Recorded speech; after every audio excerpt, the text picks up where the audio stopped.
Hello नमस्कार, जय हिंद, वंदे मातरम। आप देख रहे हैं जियो न्यूज और हम आपके लिए लेकर आए हैं देश दुनिया की आपके राज्य शहर की सिलेक्टेड काम की फटाफट बड़ी खबरें। लेकिन उससे पहले यदि आपने हमारे चैनल को सब्सक्राइब नहीं किया है तो चैनल को सब्सक्राइब करके बेल नोटिफिकेशन ऑन करें और इस वीडियो को ज्यादा से ज्यादा लाइक और शेयर करें। बड़ी खबरें देखने से पहले आपके लिए आज का सवाल, क्षेत्रफल की दृष्टि से भारत का सबसे छोटा राज्य कौन सा है? Option A Sikkim, option B Goa, option C Tripura और ऑप्शन डी असम। इस सवाल का जवाब हमें कमेंट करें और आप किस राज्य और शहर की ज्यादा खबरें देखना चाहते हैं हमें कमेंट करके बताएं ताकि हम आपके राज्य शहर की ज्यादा खबरें दिखा सकें। चलिए अब देखते हैं आज की फटाफट बड़ी खबरें। राजस्थान में अब घर खरीदना हुआ महंगा, जमीनों की आरक्षित दरें 47% तक बढ़ाई गई। सबसे ज्यादा कीमतें जयपुर की वाटिका योजना में बढ़ी। राजस्थान में आमजन को सस्ते आवास देने के लिए सरकार ने राजस्थान हाउसिंग बोर्ड प्रशासन ने हमारा प्रयास सबको आवास का नारा दिया था, लेकिन लगातार जमीनों की बढ़ती हुई आरक्षित दरें अब इस नारे को फेल साबित कर रही हैं, क्योंकि बोर्ड प्रशासन ने एक बार फिर से प्रदेश में बसाई गई कॉलोनियों की आरक्षित दरों में इजाफा किया है और ये बढ़ोतरी 47% तक की गई है। हाउसिंग बोर्ड से जारी की गई नई दरों में सबसे ज्यादा कीमतें जयपुर की वाटिका योजना में बढ़ाई गई हैं। इस योजना के पहले जिस जमीन की आरक्षित दर 7,045 रुपए प्रति वर्ग मीटर थी, उसे अब बढ़ाकर के 10,370 रुपए प्रति वर्ग मीटर यानी 47% का बड़ा इजाफा कर दिया गया है। इसी तरह से जगतपुरा स्थित इंदिरा गांधी नगर की आरक्षित दरों में 14.70% की बढ़ोतरी की गई है और यहां पहले आरक्षित दर 23,850 रुपए थी, जो कि अब बढ़ाकर के 27,355 रुपए प्रति वर्ग मीटर हो गई है। सांगानेर प्रताप नगर योजना में आरक्षित दर 23,870 रुपए प्रति वर्ग मीटर से बढ़ाकर 25,900 रुपए प्रति वर्ग मीटर कर दी गई है। बिजली कनेक्शन अब होगा महंगा, बिहार विद्युत विनियामक आयोग के निर्देश पर बदला कनेक्शन शुल्क का ढांचा। बता दें कि बिहार में नया बिजली कनेक्शन लेना अब महंगा हो जाएगा, क्योंकि घरेलू उपभोक्ताओं को 1 किलोवाट का नया बिजली कनेक्शन लेने के लिए अब 900 रुपए देने पड़ेंगे। 3 किलोवाट के लिए 2700 रुपए लगेंगे और इसके बाद प्रति किलोवाट 1,000 रुपए तक शुल्क लागू होगा। सिंगल फेज में 7 किलोवाट तक कनेक्शन मिलेगा और इसके अलावा 75 रुपए आवेदन शुल्क देने होंगे। सरकार ने माना E20 पेट्रोल से BS3 गाड़ियों को नुकसान हुआ। राज्यसभा में गडकरी बोले, कुछ रबर पार्ट्स बदलने पड़ सकते हैं, इंजन बदलने की जरूरत नहीं है। केंद्र सरकार ने पहली बार माना है कि E20 पेट्रोल यानी 20% इथेनॉल मिश्रित पेट्रोल इस्तेमाल करने से गाड़ियों को नुकसान पहुंच सकता है। केंद्रीय सड़क परिवहन और राजमार्ग मंत्री नितिन गडकरी ने राज्यसभा में लिखित जवाब में इसकी जानकारी दी है। उन्होंने कहा है कि BS3 मानक वाली कुछ पुरानी गाड़ियों में E20 के कारण कुछ रबर पार्ट्स और गैस्केट बदलने पड़ सकते हैं। ये गाड़ियां मुख्य रूप से 2005 से 2016 के बीच बने हैं और ये पार्ट्स नियमित सर्विसिंग के दौरान आसानी से बदले जा सकते हैं। गडकरी ने कहा कि स्टडी में E20 से गाड़ियों की कुल परफॉर्मेंस या टिकाऊपन पर कोई बड़ा असर नहीं पड़ा है। उन्होंने कहा कि इन गाड़ियों के इंजन में किसी तरह का बदलाव कराने की जरूरत नहीं है और ये पहली बार है जब गडकरी ने इस तरह की बातें कही हैं। 500 रुपए के नोटों से सजी हुई कांवड़ लेकर निकला शिव भक्त, बूढ़ी दादी को कांवड़ में लेकर चल रहा पोता। यूपी के शिव मंदिरों में लंबी लाइन। सावन का महीना शुरू हो चुका है और गुरुवार सुबह से ही वाराणसी, प्रयागराज और गोरखपुर समेत सभी प्रमुख शिव मंदिरों में श्रद्धालुओं की लंबी लंबी लाइनें लगी हैं। काशी में बाबा विश्वनाथ का फूलों से श्रृंगार किया गया। मंगला आरती के बाद से अब तक 50,000 से अधिक भक्त बाबा के दर्शन कर चुके हैं और सुबह 8:30 बजे सीएम योगी भी काशी पहुंचे। उन्होंने सबसे पहले काल भैरव के दर्शन कर आरती की। इसके बाद बाबा विश्वनाथ का जलाभिषेक किया और भस्म चढ़ाई। वो काशी की गलियों में घूमे, दुकानदारों से पूछा कि इंतजाम में कोई कमी तो नहीं है। उन्होंने एक दुकान में बैठे बच्चे को दुलारा, उसको चॉकलेट दी। योगी ने अफसरों को निर्देश दिया कि ऐसी व्यवस्था बनाई जाए जिससे श्रद्धालुओं को दर्शन पूजन में कोई दिक्कत ना हो। बता दें कि पिछले साल की तरह इस बार भी पूरे सावन काशी विश्वनाथ मंदिर में VIP दर्शन पर रोक रहेगी। खरगे बोले, शिक्षा संस्थानों में मनुस्मृति को मानने वाले बढ़े, शूद्र से पढ़ने का अधिकार छीना। नड्डा बोले, सबूत दें, सभापति ने रिकॉर्ड से हटाया। राज्यसभा में पेपर लीक से जुड़े हुए परीक्षा संशोधन बिल पर चर्चा के दौरान मल्लिकार्जुन खड़गे ने मनुस्मृति बयान पर हंगामा हुआ और वे शैक्षणिक संस्थाओं पर RSS के दखल पर बोल रहे थे। उन्होंने कहा कि शिक्षा संस्थानों में मनुस्मृति मानने वाले बढ़ गए हैं और इसे शूद्र को पढ़ने का अधिकार छिन गया है। इस पर सदन में हंगामा शुरू हो गया। JP नड्डा ने टोकते हुए कहा कि खड़गे का बयान तथ्यों से परे है और इससे अशांति फैल सकती है। इसके बाद सभापति सीपी राधाकृष्णन ने कहा कि मनुस्मृति वाला बयान रिकॉर्ड से हटा दिया जाएगा। ये पूरी बहस पेपर लीक से जुड़े हुए पब्लिक एग्जामिनेशन अनफेयर मीन्स की रोकथाम संशोधन बिल पर चर्चा के दौरान हुई है। इससे पहले केंद्रीय मंत्री जितेंद्र सिंह ने राज्यसभा में पेपर लीक से जुड़ा हुआ बिल पेश किया। लोकसभा में बुधवार को करीब 7 घंटे बहस के बाद पेपर लीक से जुड़ा हुआ बिल पारित हुआ था। सुप्रीम कोर्ट बोला, पैलेट गन से घायल प्रदर्शनकारियों का इलाज करवाएं। दिल्ली सरकार को आदेश, केंद्र जंतर मंतर प्रोटेस्ट में इस्तेमाल हथियारों का रिकॉर्ड रखें। सुप्रीम कोर्ट ने दिल्ली सरकार को आदेश दिया है कि 20 जुलाई को कॉकरोच जनता पार्टी यानी सीजेपी के संसद मार्च में पैलेट गन से घायल प्रदर्शनकारियों का इलाज करवाया जाए। वहीं कोर्ट ने केंद्र सरकार से कहा कि जंतर मंतर पर प्रदर्शन के दौरान तैनात आरएएफ के हथियारों और गोला बारूद के इस्तेमाल का पूरा रिकॉर्ड सुरक्षित रखा जाए। CJI Suryakant, justice Joy Mallya Bagchi और जस्टिस बी मोहन की बेंच ने पैलेट गन के इस्तेमाल पर फिलहाल रोक लगाने से इनकार कर दिया है। कोर्ट ने कहा कि पुलिस विशेष परिस्थितियों में इसका इस्तेमाल कर सकती है। कोर्ट ने कहा कि जब तक पैलेट गन के इस्तेमाल की परमिशन देने वाले पुलिस नियमों को चुनौती नहीं दी जाती तब तक इस पर रोक लगाने का आदेश देना मुश्किल है। कोर्ट ने इसके इस्तेमाल से जुड़ी हुई गाइडलाइन पर केंद्र सरकार से जवाब मांगा है। भोजशाला केस में सुप्रीम कोर्ट ने तय की नमाज की जगह परिसर के पास होगी शुक्रवार की नमाज। कोर्ट ने कहा, धार्मिक अधिकार नहीं छीन सकते। सुप्रीम कोर्ट ने भोजशाला कमाल मौला विवाद में अपने पहले दिए गए अंतरिम आदेश को स्पष्ट कर दिया है। कोर्ट ने मुस्लिम समुदाय को शुक्रवार को नमाज के लिए भोजशाला परिसर से सटी हुई दरगाह की जमीन खसरा नंबर 596 पर अनुमति दी है और हर शुक्रवार दोपहर 1 बजे से 3 बजे तक यहां नमाज अदा की जा सकेगी। मुख्य न्यायाधीश सूर्यकांत की अध्यक्षता वाली पीठ ने कहा कि इस भूखंड तक पहुंचने के लिए अलग रास्ता है और यह विवादित भोजशाला परिसर के बिल्कुल पास है, इसलिए यह नमाज के लिए उपयुक्त स्थान है। कोर्ट ने मध्य प्रदेश सरकार को यहाँ जरूरी व्यवस्थाएं करने के आदेश दिए हैं। अमेरिका ने इंसानों जैसे दिखने वाले रोबोट पर रोक लगाई, देश की सुरक्षा को खतरा बताया। चीन बोला, बेवजह हमारी कंपनियों को निशाना बनाना गलत। अमेरिका ने चीन समेत दूसरे देशों से आने वाले इंसानों जैसे दिखने वाले ह्यूमनॉइड और 4 पैरों पर चलने वाले क्वाड्रूपेट रोबोट के आयात पर रोक लगा दी है। अमेरिका के फेडरल कम्युनिकेशंस कमीशन एफसीसी ने इस फैसले के पीछे राष्ट्रीय सुरक्षा और साइबर सुरक्षा से जुड़े हुए जोखिमों का हवाला दिया है। हालांकि यह प्रतिबंध सिर्फ उन रोबोट पर लागू होगा जो अभी अमेरिका नहीं पहुंचे हैं।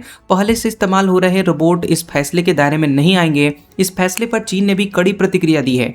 वॉशिंगटन स्थित चीनी दूतावास ने आरोप लगाया कि अमेरिका बिना सबूत के चीनी कंपनियों को निशाना बना रहा है। चीन ने कहा कि वह अपने हितों की रक्षा के लिए जरूरी जवाबी कदम उठाएगा।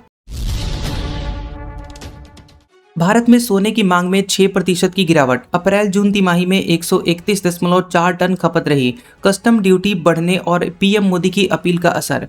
वर्ल्ड गोल्ड काउंसिल यानी WGC के मुताबिक अप्रैल जून तिमाही में भारत में सोने की मांग सालाना आधार पर 6% घटकर 131.4 टन रह गई है और पिछले साल इसी अवधि में ये मांग 139.7 टन थी। मांग में इस गिरावट के पीछे कस्टम ड्यूटी में बढ़ोतरी और प्रधानमंत्री नरेंद्र मोदी की ओर से सोने की खरीदारी कम करने की अपील को मुख्य कारण माना गया। केंद्र सरकार ने इसी साल मई में सोना और चांदी के आयात पर लगने वाली ड्यूटी 6% से बढ़ाकर 15% कर दी थी। इससे इनकी कीमतें बढ़ गई थी। वोटिंग से पहले थानेदार से भिड़े पीके, कहा धमकी देते हो। एसएचओ ने कहा वर्दी है इसलिए सह रहा हूं। जनसुराज नेताओं को छुड़ाने पहुंचे थे प्रशांत किशोर। बांकीपुर उपचुनाव के लिए वोटिंग हुई और वोटिंग से एक दिन पहले बुधवार को जनसुराज के 20 नेताओं को पटना पुलिस ने गिरफ्तार कर लिया था। इन नेताओं पर उपद्रवी होने और गलत बातें फैलाने जैसे आरोप लगाए जा रहे हैं। अपनी पार्टी के नेताओं की गिरफ्तारी के बाद प्रशांत किशोर जनकपुर थाने पहुंचे और थाने में वो एसएचओ से भिड़ गए। उन्होंने कहा कि अगर जनसुराज के किसी नेता या कार्यकर्ता से कोई गलती हुई है तो वो इसकी सजा भुगतेंगे। हम ये स्वीकार नहीं करेंगे कि पुलिस उन्हें पकड़े और ये भी न बताए कि वो कहाँ हैं। 17 नेता ट्रेसलेस हैं। जनकपुर थाने से हम पूछना चाहते हैं कि हमारे नेताओं से क्या गलती हुई है और हमें आप ये बताएं। पुलिस किसी को भी उठाकर गायब कर देगी या अपहरण का मामला बनता है। जनकपुर थाने में प्रशांत किशोर ने पुलिस वालों से कहा कि ये अपनी ड्यूटी से हट रहे हैं, ये हमें क्या अपमानित करेंगे। वहीं 10 दिन पहले लोगों ने घेरा था तो हमने इन्हें बचाया था। पुलिस सरकारी चाटुकारिता कर रही है। इस दौरान प्रशांत किशोर और एसएचओ के बीच हॉट टॉक भी देखने को मिली। भगवान शिव का प्रिय सावन महीना शुरू, श्रवण नक्षत्र और आयुष्मान सौभाग्य योग का बन रहा है संयोग। 3 अगस्त को होगी पहली सोमवारी। सावन महीने की शुरुआत हो रही है और ये भगवान शिव का प्रिय महीना है। गुरुवार को श्रवण नक्षत्र, आयुष्मान योग व सौभाग्य योग का संयोग रहेगा और ऐसे शुभ और उत्तम संयोग में उमा महेश्वर की पूजा आराधना, व्रत, जलार्पण करना बहुत ही पुण्यकारी होगा और हिंदू धर्म में सावन महीने का खास महत्व है। इस महीने भगवान शंकर की पूजा पूरे हर्षोल्लास से की जाती है और ये 28 अगस्त को सावन संपन्न होगा। स्लीपर सेल होंगे खत्म, 1 एकड़ जमीन देगी सरकार। पटना के ढक्कनपुरा में एनआईए का स्थायी कैंपस बनेगा। आतंकवाद पर कसेगा नकेल। बिहार में आतंकवाद के स्लीपर सेल के खात्मे के लिए नेशनल इंटेलिजेंस एजेंसी एनआईए का पटना में स्थायी परिसर बनने वाला है। बुधवार को ही राज्य मंत्री परिषद की बैठक में इसके लिए जमीन देने पर हरी झंडी बन गई है। एनआईए के कार्यालय भवन सह आवासीय परिसर के निर्माण के लिए 1 एकड़ जमीन पाटलिपुत्र अंचल के ढक्कनपुरा में दी जाएगी। 6 महीने से न विधायक हैं न एमएलसी हैं, दीपक प्रकाश आखिर फिर मंत्री कैसे हैं? सुप्रीम कोर्ट ने बिहार सरकार से पूछा सवाल। याचिका में मंत्री पद पर उठाए गए हैं सवाल। बिहार के मंत्री दीपक प्रकाश को लेकर सुप्रीम कोर्ट ने सरकार से सवाल पूछा है। सुप्रीम कोर्ट ने मामले में सुनवाई करते हुए कहा कि मंत्री दीपक प्रकाश ना तो विधानसभा के सदस्य हैं और न ही विधान परिषद के, लेकिन वो मंत्री के पद पर हैं। नियम के मुताबिक मंत्री को 6 महीने के भीतर किसी एक सदन का सदस्य होना जरूरी है, लेकिन दीपक प्रकाश के मामले में इस नियम का पालन होता नजर नहीं आ रहा है। ऐसे में सुप्रीम कोर्ट में दाखिल की याचिका की सुनवाई करते हुए सीजेआई सूर्यकांत ने बिहार सरकार से पूछा, ये कानून का शुद्ध प्रश्न है। राज्य सरकार को ये बताना होगा कि कोई मंत्री बिना विधानसभा या विधान परिषद का सदस्य बने 6 महीने से अधिक समय तक मंत्री पद पर कैसे रह सकता है। पीएम से मिलने के बाद हमें बिकाऊ कहा जा रहा। भरत के फुफेरे भाई के साथ मारपीट, मां बोली, फोन पर धमकाया, सोशल मीडिया पर किया बदनाम। सीएम सम्राट चौधरी से मिलने के बाद मुझे और मेरे परिवार को जान से मारने की धमकी दी जा रही है। 28 जुलाई की सुबह मेरे रिश्तेदार के मोबाइल पर फोन करके गाली गलौज की गई, अभद्र भाषा का इस्तेमाल किया गया, सोशल मीडिया पर भी गालियां दी गई। हम पर आरोप लगाया जा रहा है कि हम लोग बिक गए हैं। ये सब गांव के 2 लोग कर रहे हैं। सरोज त्रिपाठी और पंकज त्रिपाठी दोनों सगे भाई हैं। 28 जुलाई को भरत के फुफेरे भाई के साथ मारपीट की गई और वो इन दोनों के इशारे पर ही हुआ। मारपीट का वीडियो भी है। ये सारी बातें भरत तिवारी की मां आशा देवी ने अपने आवेदन में कही हैं। आवेदन शाहपुर थाने में 28 जुलाई को दी गई है और पुलिस ने आवेदन के आधार पर मामला दर्ज कर जांच शुरू कर दी है। न्यूयॉर्क टाइम्स ने पीओके को पाकिस्तानी कश्मीर बताया। भारत ने जताई आपत्ति, कहा यह हमारा अभिन्न हिस्सा है। अमेरिकी अखबार न्यूयॉर्क टाइम्स एनवाईटी ने अपनी एक रिपोर्ट में पाकिस्तान के कब्जे वाले कश्मीर यानी पीओके को पाकिस्तानी कश्मीर बता दिया। इसके बाद अमेरिका स्थित भारतीय दूतावास ने सोशल मीडिया प्लेटफॉर्म एक्स पर आपत्ति दर्ज कराते हुए कहा कि पाकिस्तानी कश्मीर जैसा कुछ नहीं है और केवल पाकिस्तान के कब्जे वाला कश्मीर यानी पीओके है। दूतावास ने कहा कि जम्मू कश्मीर और लद्दाख के पूरे केंद्र शासित प्रदेश के अभिन्न और अविभाज्य हिस्से हैं तथा हमेशा रहेंगे। भारत ने पाकिस्तान पर जम्मू कश्मीर के कुछ हिस्सों पर अवैध कब्जा करने और वहां रहने वाले लोगों के खिलाफ हिंसा करने का आरोप भी लगाया है। इसके साथ ही कहा है कि इस मुद्दे पर भारत का रुख पहले से स्पष्ट और अपरिवर्तित है। दरअसल न्यूयॉर्क टाइम्स ने पीओके में हालिया अशांति और स्थानीय युवाओं पर प्रकाशित रिपोर्ट में इस क्षेत्र को पाकिस्तानी कश्मीर कह दिया था। ईरान अमेरिका जंग में पहली बार मिस्र पर हमला, दमियाता पोर्ट पर ड्रोन अटैक, गैस से लदे 2 जहाजों में आग लगी, ईरान पर आरोप। ईरान अमेरिका के बीच जारी जंग अब मिस्र तक पहुंच गई है। न्यूयॉर्क टाइम्स के मुताबिक मिस्र सरकार ने बताया कि दमियाता पोर्ट पर 2 गैस टैंकरों में लगी आग हादसा नहीं बल्कि ड्रोन हमले का नतीजा थी। रिपोर्ट्स के मुताबिक ड्रोन ने अमेरिकी कंपनी के natural gas storage tanker Energos Winter को निशाना बनाया, जिसके बाद आग पास में खड़े दूसरे टैंकर गैस लॉग सलेम तक पहुंच गई। हालांकि दमकल टीम ने जल्द ही आग पर काबू पा लिया और कोई हताहत नहीं हुआ। इस हमले के पीछे ईरान का हाथ बताया जा रहा है। न्यूयॉर्क टाइम्स ने 2 ईरानी सूत्रों के हवाले से ऐसा दावा किया कि हमले का मकसद ये मैसेज देना था कि अगर जंग और बढ़ी तो दुनिया की समुद्री शिपिंग और एनर्जी सप्लाई भी गंभीर रूप से प्रभावित हो सकती है। साध्वी हर्षानंद बोली, आश्रमों में मैनिक्योर पेडिक्योर कराते हैं संत। कहा 100% सुरक्षा की गारंटी देने वाला कोई संत बताएं, मैं उसके आश्रम में रह लूंगी। जिन संतों को मैंने देखा है वे पार्लर खुद आश्रम में बुला लेते हैं, मैनिक्योर पेडिक्योर करा रहे हैं और मैं वो सब नहीं कराती हूँ। लेकिन मुझे अच्छा लगता है कि हम जहाँ पर लक्ष्मी जी को पूजा करते हैं, कृष्ण जी को, नारायण को पूजते हैं, वो इतने सुंदर तरीके से रहते हैं, तो उनकी पूजा करने वाला या उनको मानने वाला वो क्यों नहीं सुंदर रहने का अधिकारी है। ये कहना है मॉडल से साध्वी बनी हर्षा रिछारिया उर्फ साध्वी हर्षानंद गिरी का। संन्यास लेने के बाद कई संतों ने उन पर मेकअप करने, बाल रंगने और लिपस्टिक लगाकर प्रवचन देने के आरोप लगाए थे और ये भी कहा था कि संन्यास लेने के बावजूद वे अपने माता पिता के घर जाकर रहती हैं। गुरु पूर्णिमा पर उज्जैन पहुंची साध्वी हर्षानंद ने इसी टिप्पणी पर अपनी बात रखी। उन्होंने संतों के आश्रमों में महिला सुरक्षा और कुछ संतों के चोरी छुपे ब्यूटी पार्लर की सेवाएं लेने का भी आरोप लगाया। कांग्रेस में कलह बढ़ी, सांसद घुबाया बोले प्रधान इस्तीफा दें, पंजाब के लोग उससे नाराज हैं। चन्नी के खिलाफ हाईकमान को शिकायत। पंजाब में करीब 7 महीने बाद होने वाले विधानसभा चुनाव से पहले कांग्रेस में गुटबाजी थम नहीं रही है। फिरोजपुर से सांसद शेर सिंह घुबाया ने कहा कि राजा वडिंग सही काम नहीं कर रहे हैं, उन्होंने अपने पद से इस्तीफा दे देना चाहिए और पंजाब के लोग वडिंग से नाराज हैं। उनका कहना है कि राजा वडिंग ने कहा कि नए लोगों को टिकट देना है, जिसकी वजह से लोगों में नाराजगी है। उन्होंने कहा कि पार्टी के ऊपर कोई नहीं है। वडिंग ने आम आदमी पार्टी सरकार के खिलाफ नहीं कहा। वहीं कांग्रेस नेता कुलदीप सिंह वैद का कहना है कि घुबाया अपने पद से इस्तीफा दे दे और प्रधान का इस्तीफा मांगना अनुशासनहीनता है। टीएमसी के बागी सांसदों के पोस्टर लेकर संसद पहुंचे कल्याण बनर्जी, प्रियंका गांधी से बातचीत। कहा पहला चुनाव कांग्रेस से ही जीता। टीएमसी सांसद कल्याण बनर्जी गुरुवार को पार्टी के 20 बागी सांसदों के पोस्टर गले में लटकाकर संसद भवन पहुंचे। इस दौरान उन्होंने प्रियंका गांधी समेत कई विपक्षी सांसदों से बातचीत की।